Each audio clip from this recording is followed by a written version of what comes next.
Revision क्यों करें? अगर हम रिवीजन नहीं करते हैं तो जाहिर सी बात है हम किसी चीज़ को अच्छी तरह से समझ नहीं पाएंगे।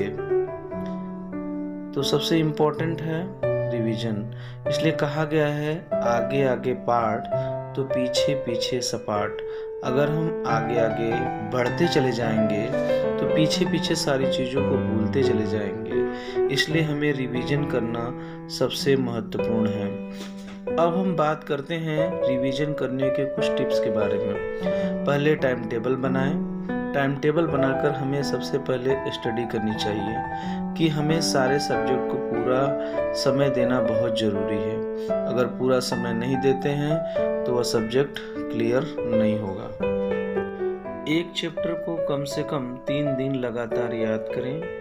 चौथे और 5वें दिन तक एग्जाम टाइप क्वेश्चन पेपर बनाएं और बिना देखे सारे क्वेश्चन का आंसर सही लिखें। कम से कम 5 घंटे प्रतिदिन सेल्फ स्टडी जरूर करें। यह अपने आदत में समाहित कर लें।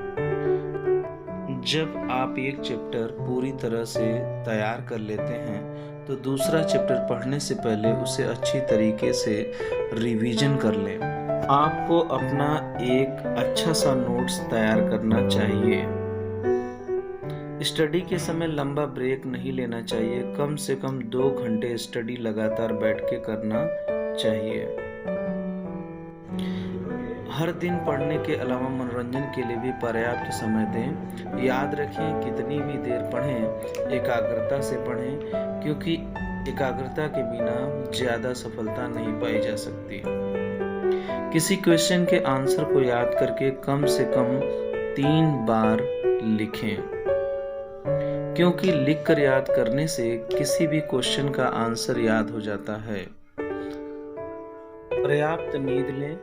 पर्याप्त नींद के लिए बिना आप कोई भी काम अच्छे से नहीं कर सकते हैं। खास तौर पर पढ़ाई के लिए अच्छी नींद बहुत जरूरी है। क्योंकि आप विद्यार्थी हैं, इसलिए आपको विद्यार्थी की तरह ही संयमित जीवन व्यतीत करना चाहिए। तभी आप एक सफल विद्यार्थी बन सकते हैं और जीवन में सफलता पा सकते हैं।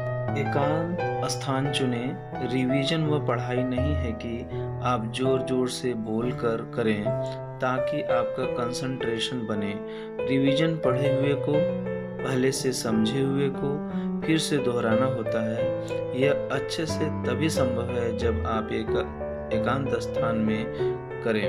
अतः परीक्षाओं के कुछ दिन पहले आप घर में ही ऐसे स्थान का चुनाव करें जहां डिस्टर्ब ना हो। बार बार डिस्टर्ब होने पर रिवीजन सही तरीके से नहीं हो पाता। इसमें शोर से भी परेशानी होती है। एक नई अभ्यास की शुरुआत करें। सेल्फ टेस्ट हर दिन लेने की। दिन भर आप जो कुछ भी पढ़ें उसे शॉर्ट नोट बनाएं, अपनी कॉपी में लिखें और कुछ निर्धारित प्रश्न तैयार करें। उसे बिना देखे लिखने की कोशिश करें। इन सभी टेस्ट को जांच के लिए अपने दोस्त या अपने शिक्षकों की सहायता लें।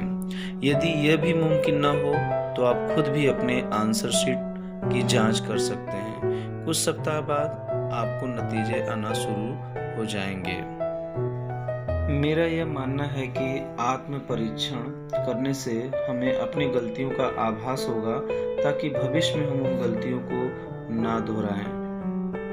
अपनी नोटबुक को समय समय पर अपडेट करना ना भूलें। ऐसा करने से आपको आखिर में रिवीजन करने में आसानी होगी।